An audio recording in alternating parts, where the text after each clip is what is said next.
আসসালামু আলাইকুম। দেখো গাইজ, চায়নারা কিভাবে বাচ্চাদের ছোট থাকতে থেকে সব কিছু শেখায়।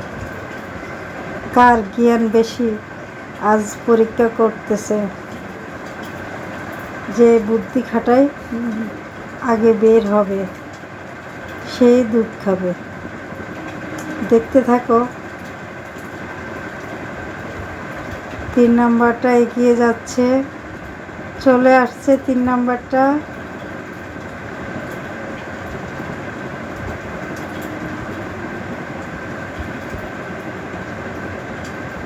দুই নাম্বারটা এবার আসবে।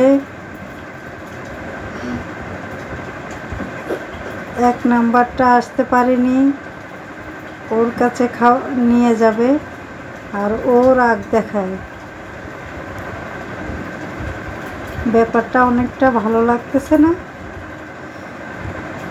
আর আমরা বাচ্চাদেরকে কিছুই শিখাতে চাই না।